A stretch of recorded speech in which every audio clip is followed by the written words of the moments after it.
Hello ನಮಸ್ಕಾರ Karnataka. Audio ಕೇಳಿಸಿದ್ಯಾ? ಚೆನ್ನಾಗಿದ್ದಾಳಲ್ವ? ಚೆನ್ನಾಗಿದೆ ಅಂತ ಹೋಗಿ ಹೇಳಿದ್ರೆ ಮಕ್ಕಳು ಕುಡಿತಾಳೆ.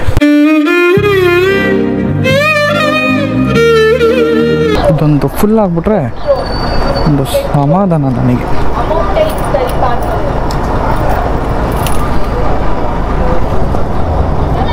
ಹುಡುಗಿರೋ ಅವಕ್ಕೆ ಬಟ್ಟೆ ಆರ್ತೈತೆ ಆರಲ್ವ, ಹಿಂದೆ ಏನೇನು ಕಾಣಿಸ್ತೈತೆ ಅವಕ್ಕೆ ಏನು ಗೊತ್ತಾಗಲ್ಲ. ಇಂಥ ಜಾಗದಲ್ಲಿ ನನ್ನ ಮಗ ಯೂಟರ್ನ್ ಕಾಣ್ತಾನೆ. ಸಮುದ್ರ ಎಷ್ಟು ಕಾಮಾಗಿದೆ ಅಂದರೆ, ಕರ್ನಾಟಕದವ್ರ ಏನು ಮನೆ ಹತ್ರ ನಿಮಗೆಲ್ಲ ಒಳ್ಳೆ ಪ್ಲೆಸೆಂಟಾಗಿ ಬಿಸಿಲು ಬೀಳ್ತಿದೆ, ಬಟ್ ಒಳಗಡೆ ಹಿಂಸೆ ಆಗ್ತಿಲ್ಲ ಈ ಜಾಗದಲ್ಲಿ. ಯಾಕಂದರೆ ಗಾಳಿ ಅಷ್ಟು ತಣ್ಣಗೆ ಬೀಸೋದ್ರಿಂದ ಇದೊಂದು ಖುಷಿ ನೋಡ್ರಿ. ಅದೇ ಹೇಳಿದ್ನಲ್ಲ, ಚೆನ್ನೈ ಎಕ್ಸ್ಪ್ರೆಸ್ ಮೂವಿನಲ್ಲಿ ಮೇಲ್ಕಡೆಯಿಂದ ಒಂದು ಶಾರ್ಟ್ ತೆಗಿತಾರಲ್ಲ, ಈ ಕಡೆ ಜನರು ಓಡಾಡ್ತಿರ್ತಾರೆ, ಮೀನ್ಸ್ ವೆಹಿಕಲ್ಸ್ ಓಡಾಡ್ತಾ ಇರುತ್ತೆ, ಇನ್ನೊಂದು ಕಡೆ ಟ್ರೈನ್ ಹೋಗ್ತಾ ಇರುತ್ತಲ್ಲ, ಸೊ ಅದೇ ಪ್ಲೇಸ್ ಇದು. ಇಲ್ಲಿ ವೆಹಿಕಲ್ಗಳನ್ನ ನಿಲ್ಲಿಸೋದು ಏನು ಅಫೆನ್ಸ್ ಅಲ್ಲ, ನಿಲ್ಲಿಸ್ಬೋದು. ಪೊಲೀಸ್ ಕೂಡ ಸಪೋರ್ಟ್ ಮಾಡ್ತಾರೆ, ಯಾವುದೇ ರೀತಿ ಬೇರೆ ತೊಂದರೆಗಳಾಗ್ದಂಗೆ. ಬಟ್ ತುಂಬ ಜಾಸ್ತಿ ಟ್ರಾಫಿಕ್ ಆದರೆ ಅಬ್ಸಲ್ಯೂಟ್ಲಿ ನೀವು ಮೂವ್ ಮಾಡಲೇಬೇಕು, ವೆಹಿಕಲ್ ಮೂವ್ ಮಾಡಲೇಬೇಕು. ಬಟ್ ನೋಡಿ, ತುಂಬ ಕರ್ನಾಟಕ ಗಾಡಿಗಳೇ ಜಾಸ್ತಿ.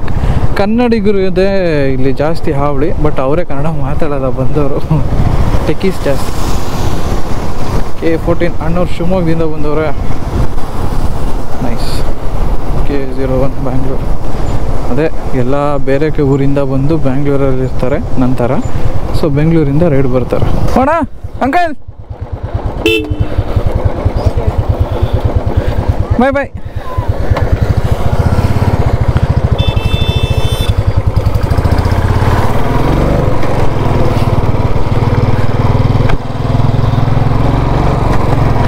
ಅವರು ಬೈಕಲ್ಲಿ ಬಂದಿರೋದು ನೋಡಿ ಫುಲ್ ಶಾಕ್ ಆಗೋದ್ರು. ಏನು ಗುರು ನೀವು ಇಲ್ಲಿ ಅಲ್ಲಿಂದ ಬಂದಿದ್ದೀರಾ ಅಂತ.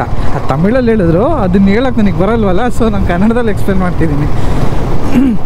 ಅವರು ಏನು ಅಲ್ಲಿಂದ ಬೆಂಗಳೂರಿಂದ ಬಂದ್ರ ನೀವು ಅಂತ ಅಂದರು. ಹೌದು ಅಂದೆ. ಹೆಂಗೆ ಬಂದಿದ್ದೀರಾ, ಬೈಕಲ್ಲಿ ಬೆನ್ನೋವಲ್ಲ ಅಂತ ಆಂಟಿ ಕೇಳಿದ್ರು. ಇಲ್ಲ ಆಂಟಿ, ಹಿಂದೆ ಬ್ಯಾಗ್ ಕಟ್ಟಿದ್ದೀವಿ ನೋಡ್ರಿ ಅಂತ ಹೇಳ್ದೆ. ಅಂದರೆ ಆಂಟಿ ಬ್ಯಾಕ್ ಅಂತ ಎಲ್ಲ ಏನೋ ಎಕ್ಸ್ಪ್ಲೈನ್ ಮಾಡಿದೆ. ತಮಿಳು ಬರಲ್ಲ ಮಾತಾಡೋದಕ್ಕೆ. ಅವರಿದ್ದವರು ಅಂಕಲ್ ಇದ್ದವರು ಪಸಂಗ ಅಂದರು. ಪಸಂಗ ಅಂದರೆ ಯೂತ್ ಅಂತೆ ತಮಿಳಲ್ಲಿ. ಸೊ ಈ ಹುಡುಗಾಟ ಬಂದ್ಬಿಡ್ತಾರೆ ಅಂತ ಹೇಳ್ತಿದ್ರು. ಒಂದು 10 ನಿಮಿಷ ನಿಂತ್ಕೊಂಡು ಮಾತಾಡಿದ್ವಿ. ಇಬ್ರಿಗೂ ನಮ್ಮ ಭಾಷೆ ಅವ್ರಿಗೆ ಬರೋಲ್ಲ, ಅವ್ರ ಭಾಷೆ ನಮಗೆ ಬರೋಲ್ಲ.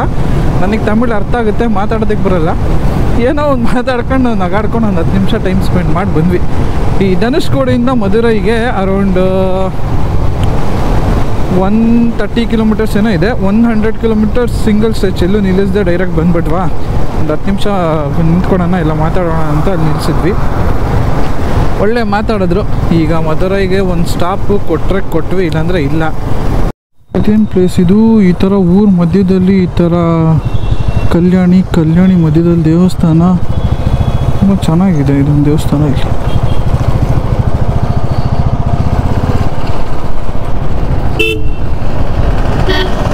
ಮಧುರೈಗೆ ಬಂದು ಬಿರಿಯಾನಿ ತಿಂದೆ ಹೋದ್ರೆ ಹಿಂಗೆ. ನಾನು ಬಿರಿಯಾನಿ ನೆನ್ನೆಯಿಂದ ತಿನ್ಬೇಕು ಅಂದ್ಕೊಂಡಿದ್ದೀನಿ. ವೆಜ್ ನನ್ನ ಮಗನ ಜೊತೇಲಿ ಇಟ್ಕೊಂಡು ಬರೀ ದೋಸೆ, ಇಡ್ಲಿ, ಪೊಂಗಲ್ಲು ಬರೀ ಇದೇ ಗುರು. ಸೊ ಒಂದೊಳ್ಳೆ ಬಿರಿಯಾನಿ ಹೋಟ್ಲು ಸಿಕ್ಬಿಟ್ರೆ ಸಾಕಾಗ್ಬಿಟ್ಟೈತೆ ನನಗಂತ. ಈಗ ಮಧುರೈ ರೀಚ್ ಆದ್ವಿ. ಮಧುರೈ ಬಂದಿದ ತಕ್ಷಣ ನನಗೆ ನೆನಪಾಗೋ ವಿಷಯ ಏನು ಅಂದರೆ, ನನ್ನ ಫ್ರೆಂಡ್ ಒಬ್ಬರು ಮಧುರೈಯಲ್ಲಿ ಕೆಲಸ ಮಾಡ್ತಿದ್ದಾರೆ, ಕನ್ನಡದವರೇ, ನಮ್ಮ ಕಾಲೇಜೇ ಓದಿದ್ದವರು. ಸೊ ಲಾಸ್ಟ್ ಟೈಮ್ ನಾನು ಮಧುರೈಗೆ ಬಂದಾಗ ಮೀನಾಕ್ಷಿ ಟೆಂಪಲ್ ಫೋಟೋಗೆ ಅವ್ರ ನೇಮ್ನ ಟ್ಯಾಗ್ ಮಾಡಿಬಿಟ್ಟು ಸ್ಟೋರಿ ಹಾಕ್ಬಿಟ್ಟಿದ್ದೆ. ಸೊ ಅವರಿಗೆ ನೋಟಿಫೈ ಹೋಗಲಿ ನಾನು ಇಲ್ಲಿದ್ದೀನಿ ಅಂತ.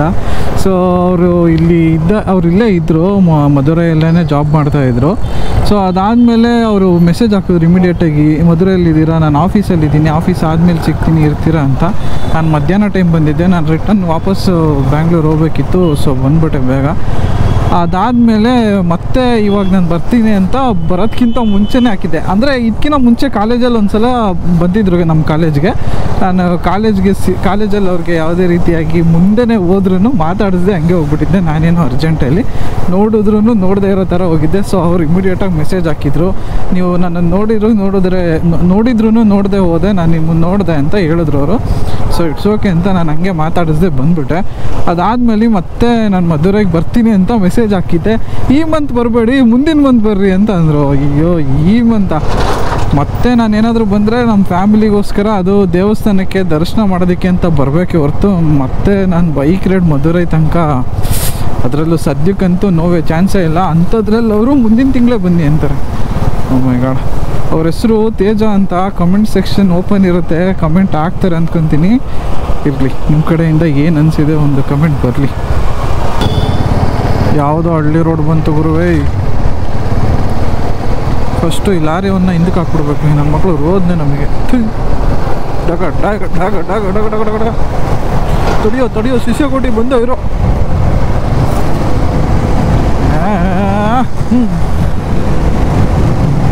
ಇವತ್ತೆಷ್ಟು ಕ್ಲೋಸ್ ಕಾಲ್ ಆಗಿದ್ದಾವೆ ಅಂದರೆ ನನಗೆ ರೈಟ್ ಸೈಡಿಂದ ಹಿಂಗೆ ಜಸ್ಟ್ ಇಂಥವ್ರಿದ್ರೆ ಬೋಳಿ ಮಕ್ಕಳು ಕ್ಲೋಸ್ ಕಾಲ್ ಅಂದಾಗಲೇ ಇನ್ನೊಂದು ಕ್ಲೋಸ್ ಕಾಲ್ ಕೊಡೋಕೆ ಬರ್ತಾವನು. ಕೊಡೈಕೆನಾಲಲ್ಲಿ 13 ಡಿಗ್ರಿ ಸೆಲ್ಸಿಯಸ್ ಇದೆ ಅಂತ ತೋರಿಸ್ತಿದೆ. 22-23 ಇದ್ದಾಗಲೇ ತಡ್ಕೊಳಕ್ಕಾಗಲಿಲ್ಲ. ಈಗ 13. ನಾನು ಯಾವುದು ವಾಮಪ್ ಆಗುವಂಥ ಕ್ಲಾತ್ಸ್ ಎಲ್ಲ ಹುಲ್ಲನ್ನು ಏನೂ ತಂದಿಲ್ಲ, ಸ್ವೆಟರ್ ತಂದಿಲ್ಲ, ಏನಿಲ್ಲ. ರಾತ್ರಿ ಫುಲ್ ಜಗ್ಗನಕ್ಕನ ಜನ ರೀ. ರೂಮ್ಸ್ ನೋಡಿದ್ರೆ ಎಲ್ಲೂ ಇಲ್ಲ ಅಂತವನೇ. ಎಲ್ಲ ಒಂದು ಕಡೆ ಬುಕ್ ಮಾಡಿದ್ದೆ. ಅವನು ಇವತ್ತು ಬರಬೇಡ ನಾಳೆ ಬಾ ಅಂತವನೇ. ಅವ್ನು ಹೇಳ್ದಂಗೆ ಬರೋಕ್ಕೆ ನಾನು ಏನು ಅಂದ್ಕೊಂಡವನೇ. ನಮ್ಮ ಆಫೀಸಲ್ಲಿ ಹಂಗೆ ಹೇಳಿದ ತಕ್ಷಣ ಹಂಗೆ ಬೇಡ ಬಿಡಪ್ಪ ಅಲ್ಲೇ ಇದ್ಬಿಡು ಅಂದ್ಬಿಡ್ತಾರೆ. ಸ್ಟೇಟಸ್ ಸ್ಟೋರಿ ನೋಡಿದರೆ ಬೆಂಕಿ ದಗ ದಗ ದಗ ದಗ ಉಟ್ಕೊಂಬಿಟ್ಟಿರ್ತಾರೆ ನಮ್ಮ ಆಫೀಸಲ್ಲಿ. ನನಗೆ ಗೊತ್ತದು. ಇರಲಿ, ಹಿಂಗೆಲ್ಲ ಬಿರಿ ಓಡಿಸಿದ್ರೆ ಹೊಡೆದು ಕಳಿಸ್ತಾರೆ ನನ್ನ ತಮಿಳ್ನಾಡಿಂದ.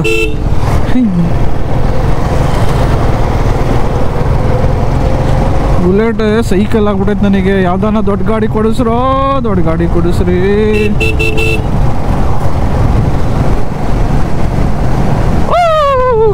ಖಾಲಿ ರೋಡು.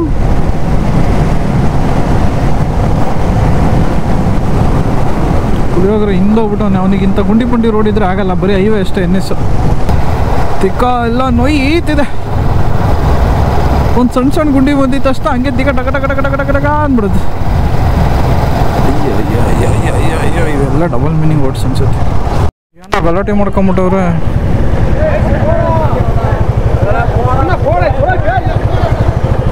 ಇನ್ ರೂಟ್ ಟು ಕೊಡೈಕೆನಾಲ್. ಕೊಡೆ ಘಾಟ್ ಅಂತ ಈ ಘಾಟ್ ಹೆಸರು. ಸಿಕ್ಕಾಪಟ್ಟೆ ಏರ್ ಪಿನ್ ಬೆಂಡ್ಸ್ಗಳಿದ್ದಾವೆ. ಇಲ್ಲಿಂದ ಒಂದು 40 ಕಿಲೋಮೀಟರ್ ಏನೋ ಇರ್ಬೋದು. ಸ್ಟ್ರೈಟಾಗಿ ನಮಗೆ ನೋಡಿದ್ರೆ ಬರೀ ಉದ್ದ ದೊಡ್ಡಗಿರೋ ಬೆಟ್ಟಗಳು ಕಾಣಿಸ್ತಿದ್ದಾವೆ. ಇದನ್ನೆಲ್ಲ ಹತ್ಕೊಂಡು ಮೇಲೋದ್ರೆ ಆಹಾ ಸ್ವರ್ಗ. ಏನಿದೆ ಗುರು ಇದು, ಏನಿದೆ ನೆಕ್ಸ್ಟ್ ಲೆವೆಲ್. ಸಖತ್ತಾಗಿದೆ. ಅಲ್ಲೆಲ್ಲೋ ವೆಹಿಕಲ್ಸ್ಗಳು ಹೋಗೋದು ಕಾಣಿಸ್ತಿದೆ ಅಂದರೆ ಫಸ್ಟು ಈ ಚಿಕ್ಕ ಬೆಟ್ಟ ಹತ್ಕೊಂಡು ಹೋಗಿ ಇನ್ನೂ ದೊಡ್ಡ ಬೆಟ್ಟ ಹತ್ಬೇಕು.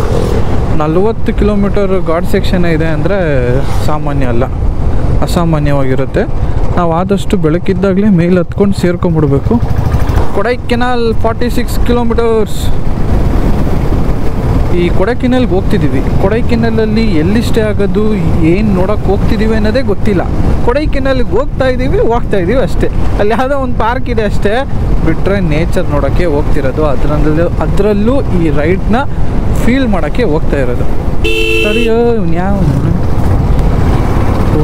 ಹುಮನಿಯ ಹುಮನಿಯ ಡಿಂಗಟಿಕ ಡಿಂಗಟಿಕ ಡಿಂಗಟಿಕ.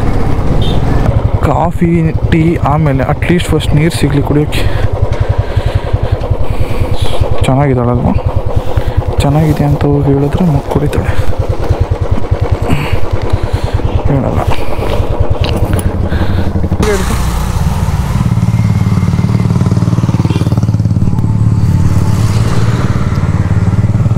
ಓಕೆನಾ? ಚೇಂಜ್ ಆಯ್ತಾ?